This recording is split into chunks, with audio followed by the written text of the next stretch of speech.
Hello दोस्तों, कैसे हैं आप सभी। मैं सूरज यादव आपके अपने YouTube channel study mega point में आप लोगों का बहुत बहुत स्वागत करता हूं। जैसा कि दोस्तों आप लोगों को पता होगा कि आप लोगों का 3 फेज इंडक्शन मोटर स्टार्ट हो गया भाई। इसमें हम आप लोगों को 3 टॉपिक्स को बता दिया है भाई। इसमें काफ़ी चीज़ें जो भी वेरी वेरी इंपॉर्टेंट थी, अभी तो सारी चीज़ें डिस्कस की गई हैं भाई। ये तीनों पॉइंट्स अभी जो डिस्कस किए हैं, production of rotating magnetic field, और यहाँ पे कंस्ट्रक्शन यानी रोटर के जो भी कंस्ट्रक्शन है, स्क्विरल केज हो, स्लिपिंग टाइप हो, और आपका जो भी है, ठीक है, डबल केज का है जो भी है, उसको आप लोगों को डिस्कस किया है। स्लिप और यहाँ पे स्लिप की वैल्यू और फिर रोटर फ्रीक्वेंसी, ये सारी चीज़ों को मैंने निकलवा दिया है। इन फार्मूलों को आप लोग रिवाइज करते रहिए। आज के सेशन में हम बात करेंगे locking of rotor and stator field. ठीक है, रोटर एंड स्टेटर फील्ड में जो लॉकिंग होती है उसको आज हम डिस्कस करेंगे। इससे पहले मैं आप लोगों को एक नोटिफिकेशन बताना चाहूँगा दोस्तों कि आप लोगों से मैं संडे यानी जो नेक्स्ट संडे आने वाले हैं रविवार को आप लोगों से 2 बजे लाइव मिलूंगा भाई। उसमें आप लोगों से बातें होगी जिससे उसमें क्या होगा कि आप लोगों को जिस भी फील्ड में आप लोगों को दिक्कत हो रही है, आप लोग प्लीज़ उसको हमसे डिस्कस करें भाई। और आशा करता हूँ कि मैं आप लोगों को उस दिक्कत को सुलझा पाऊँ। तो आप लोग बताएंगे स्टडी से रिलेटेड जो भी चीज़ें आप लोगों की मतलब कि छूट रही हों, जो भी चीज़ें आप लोग बताना चाहें आप लोग बता सकते हैं। कैसा किया जाए कैसा ना किया जाए, उन सारी चीज़ों के लिए स्टडी मेगा पॉइंट आप लोगों के साथ है। ठीक है, तो आज के 4th लेक्चर में देखेंगे तो क्या है, locking of rotor and stator. चलिए मैं आप लोगों को इसके बारे में थोड़ा जानकारी दे देता हूँ। रोटर एंड स्टेटर होता क्या है भाई कि जब आप लोगों की, चाहे आप लोगों का रोटर हो या स्टेटर हो, मोटर है तो स्टेटर और रोटर होगा ही भाई। ये तो ऑब्वियसली बात है, वेरी सिंपल सी बातें हैं कि अगर मोटर है तो उसमें स्टेटर भी होगा रोटर भी होगा। होगा क्या, आगे हम जब देखते हैं कुछ लोग स्टूडेंट यार कमेंट करते हैं कि सर आप कि लेक्चर ज़्यादा मत मारा करिए। अब भाई जैसे मैं आप लोगों को समझाऊंगा नहीं तो आप लोगों को समझ में आएगा कहाँ से। मैं आप लोगों को जैसे चीज़ें हुआ हैं वैसे चीज़ें बोल दूँ, आप लोगों को इसमें खुश हो जाएंगे। ठीक है, लेकिन ऐसा आप लोग ना बोला करो यार भाई। ठीक है, चलिए मैं आप लोगों को बता देता हूँ कि यहाँ पे जो स्टेटर पोल होता है, किसी मोटर में क्या होता है, स्टेटर पोल होता है, रोटर। आप स्टेटर फील्ड कह सकते हैं, रोटर फील्ड भी कह सकते हैं। ठीक है, तो पोल कहा जाए या फील्ड कहा जाए, दोनों चीज़ें वही हैं। ठीक, तो यहाँ पे हम पोल ले लिए हैं। अगर आप लोगों को इच्छा है कि स्टेटर फील्ड ले लिया, स्टेटर फील्ड ले ले, रोटर फील्ड ले लो भाई, कोई दिक्कत वाली बात नहीं है। होगा क्या, सारी चीज़ें वही हैं। देखेंगे स्टेटर पोल और रोटर पोल के बराबर होने के कारण इंडक्शन मोटर में लॉकिंग होती है। यानी अगर रोटर पोल्स की संख्या और स्टेटर पोल्स की संख्या अगर हमारी सेम है, यानी हमारी मोटर 2 पोल की है और हमारे जो रोटर पोल्स हैं वो भी 2 पोल के हैं, तो क्या होगा, इस कंडीशन में इंडक्शन मोटर में लॉकिंग होती है। क्या होती है, लॉकिंग होती है। तो इस बात को आप लोग इस वे में समझ सकते हो। अब मैंने पोल को इसलिए भाई कि आप लोग जैसा कि जानते हो कि आप लोग पढ़े होंगे 2 पोल की मोटर है, 4 पोल की मोटर है, 8 पोल की मोटर है, 10 पोल की मोटर है, ये सारी चीज़ें आप लोगों ने जाना है, इसलिए मैंने इस सिंपल से वर्ड्स को ले लिया है। ठीक है, तो वहाँ से आप लोग समझ पाएंगे। अब फील्ड्स की बात की जाएगी, मैग्नेटिक फील्ड होगी, अब स्टेटर का फील्ड होगा, रोटर का फील्ड होगा, तो उसमें आप लोग थोड़ा कंफ्यूज होंगे। इस कारण से मैंने इसको ऐसे लिया है। ठीक है, चलिए मैं आप लोगों को आगे बताता हूँ। अगर क्या होगा कि रोटर पोल और स्टेटर पोल और रोटर पोल अगर सेम होंगे तो उस कंडीशन में क्या होगा, इंडक्शन मोटर में लॉकिंग होती है।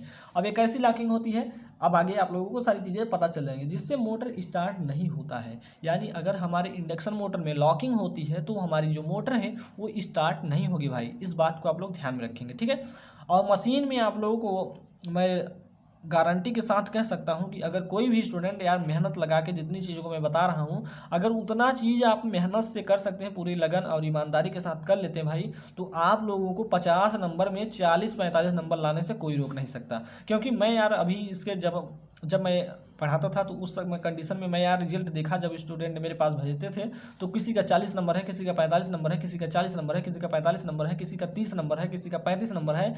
इस तरह से यार नंबर आते हैं। या इंडक्शन जो हमारी मशीन 2 है, यानी हमारे नोट्स को आप लोग केवल 1 बार रिविज़न 2 बार रिविज़न करके जाइए भाई। अगर आप लोग ईमानदारी से पढ़े हुए हैं तो आप लोगों का 40-45 नंबर 30+ नंबर से लाने से कोई नहीं रोक सकता। मैं इसके लिए सिग्नेचर कर सकता हूँ 30+। ठीक है, तो इस बात को ध्यान में रखिएगा आप लोग। चलिए आगे चलते हैं। तो आशा करता हूँ कि आप लोगों को सारी चीज़ें समझ में आ रही होंगी। हमने अभी तक आप लोगों को कुछ नहीं बताया, क्या कहा कि स्टेटर पोल अगर रोटर पोल के बराबर हो जाता है तो इंडक्शन मोटर में क्या होती है, लॉकिंग होती है, जिससे मोटर हमारी स्टार्ट नहीं होती है। इतनी बातों को हमने बताया है अभी तक। आगे क्या है, मैग्नेटिक लॉकिंग में स्टेटर और रोटर तीथ यानी दांत जो बोलते हैं, स्टेटर और रोटर के जो तीथ होते हैं, टीथ के बीच मैग्नेटिक पाथ कम हो जाता है, यानी उनके बीच क्या हो जाता है, मैग्नेटिक पाथ जो यानी होता है, चुंबकीय रास्ता जो होता है वो कम हो जाता है, जिससे स्टेटर तीथ और क्या है, स्टेटर तीथ और रोटर तीथ आमने सामने लॉक हो जाते हैं। स्टेटर तीथ और रोटर तीथ क्या हो जाते हैं, आमने सामने लॉक हो जाते हैं। और लॉक हो जाते हैं तो इस घटना को हम क्या कहते हैं, इस घटना को दूर करने के लिए हम रोटर चालकों को तिरछा रखते हैं। यानी अगर हमारी स्टेटर तीथ और रोटर तीथ आमने सामने आ जाते हैं, आमने सामने आके लॉक हो जाते हैं, तो इस घटना को दूर करने के लिए हम क्या करते हैं, रोटर चालकों को, यानी रोटर के जो कंडक्टर होते हैं, जैसे आप उनको क्या बनाते हैं, तिरछा बनाते हैं। ये सारी चीज़ें हम आप लोगों को बता दिए भाई। फिर भी यहाँ पे आप लोगों को locking of rotor and stator की बात की गई है, आपके टॉपिक में है, तो इसको मैं यहाँ पे डिस्कस कर रहा हूँ। ठीक है, आगे क्या है, इस पॉइंट्स को आप लोग ध्यान रखेंगे, देखेंगे जहाँ से आप लोगों को ये वाला पॉइंट है बहुत ही इंपॉर्टेंट है, यहाँ से देख लीजिए।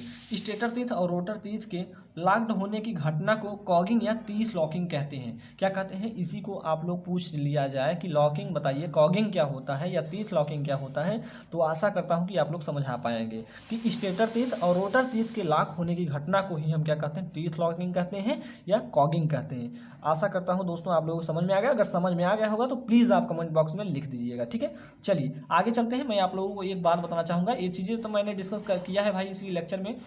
क्या है ये पॉइंट, क्या है भाई, कि कॉगिंग की प्रक्रिया को कम करने या समाप्त करने के लिए क्या किया जाता है, स्टेटर स्लॉट को क्या कर दिया जाता है, तिरछा कर दिया जाता है। क्या कर दिया जाता है, स्टेटर स्लॉट को तिरछा बनाया जाता है, यही बात की गई है। ठीक है, लेकिन यहाँ पे क्या लिखा गया है, स्टेटर स्लॉट की संख्या रोटर स्लॉट की संख्या यानी रोटर स्लॉट के बराबर नहीं हो बनाई जाती।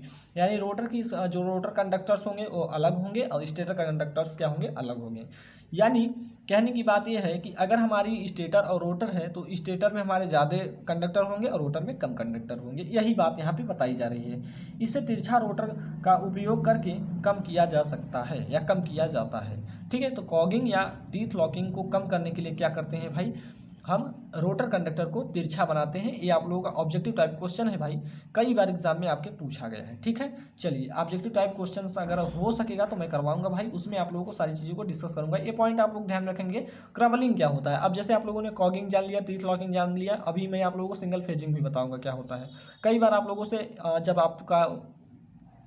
आपका क्या होता है, प्रैक्टिकल होता है ना, तो प्रैक्टिकल में आप लोगों से जब वो आता है, क्या कहते हैं, एग्जामिनर आता है, इंटरव्यू लेता है आप लोगों का, तो जो सेशनल नंबर होता है भाई, उसके लिए आप लोगों से पूछा जाता है, तो उसी में आप लोगों को ये सारे क्वेश्चंस पूछे जाते हैं। क्योंकि भाई मुझसे पूछा गया तो इसलिए मैं आप लोगों को यहाँ पे बता रहा हूँ।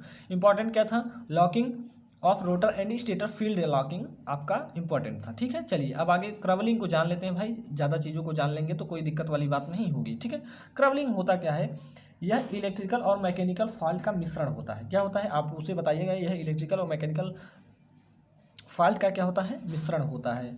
जहां फुल लोड पर भी इंडक्शन मोटर कम स्पीड यानी लगभग 1/7 स्पीड पर चलती है। यह मोटर के लिए इलेक्ट्रिसिटी की सप्लाई के असामान्य एमएमएफ या हाई हार्मोनिक करंट की रिजल्ट है। ठीक, ये चीज़ आपको बताना है। क्रवलिंग क्या होता है, तो आप लोग सीधे सिंपल से आप वे में क्या बताएंगे, यह इलेक्ट्रिकल और मैकेनिकल फॉल्ट का मिश्रण होता है। इसमें होता क्या है कि इंडक्शन मोटर अपने जो हमारी इंडक्शन मोटर है अपने स्पीड का 1/7 भाग रन करती है, उसी को हम क्या कहते हैं, क्रवलिंग कहते हैं। ये सारी चीज़ें आप लोग बोल लेंगे कि नहीं, कि यह इलेक्ट्रिकल और मैकेनिकल फॉल्ट का मिश्रण होता है। इसमें होता क्या है कि जो हमारा सिंक्रोनस स्पीड होता है, यानी कोई मोटर है सिंक्रोनस स्पीड का 1/7 भाग चलती है या स्पीड से रन करती है। इतनी बातें आप लोग बता लेंगे, आशा करता हूँ। अब मैं आप लोगों को बता देता हूँ सिंगल फेजिंग क्या होता है। कई बार आपसे पूछा जाता है कि सिंगल फेजिंग क्या होता है, तो सिंगल फेजिंग ये होता है भाई कि जब इंडक्शन मोटर हमारे रनिंग कंडीशन में हो जाती है, अगर उसका एक फेज बाय डिफ़ॉल्ट क्या हो जाए, टूट जाए, यानी सप्लाई से डिस्कनेक्ट हो जाए और हमारी मोटर कुछ देर तक रन करती रहे, उसी को हम कहते हैं सिंगल फेजिंग। क्या कहते हैं, सिंगल फेजिंग उसी को कहते हैं। तो इस पॉइंट्स को आप लोगों को ध्यान रखना है भाई। और आज के सेशन में आप लोगों को पता हो गया होगा कि locking of rotor and stator होता क्या है। आशा करता हूँ कि यह लेक्चर आप लोगों को बेहद ही अच्छा लगा होगा। अगर अच्छा लगा हो तो भाई लाइक कर दीजिएगा और चैनल को सब्सक्राइब कर लीजिएगा और अपने दोस्तों में भी शेयर कर लीजिएगा। ठीक है, तो आप लोग भाई सब्सक्राइब नहीं किए हो तो आप सब्सक्राइब कर लो। और मिलते हैं आप लोगों से नेक्स्ट लेक्चर में। उस लेक्चर में हम आप लोगों को बताएंगे रोटर रेजिस्टेंस, इंडक्टेंस, ईएमएफ और रोटर करंट के बारे में डिस्कस करेंगे। ठीक है, तो उस लेक्चर को आप लोग ध्यान से समझ के, वेरी इंपॉर्टेंट लेक्चर है भाई, उसको जरूर देखिएगा। ठीक है, तो चलिए आज के लिए इतना ही, मिलते हैं नेक्स्ट लेक्चर में, तब तक के लिए जय हिंद जय भारत।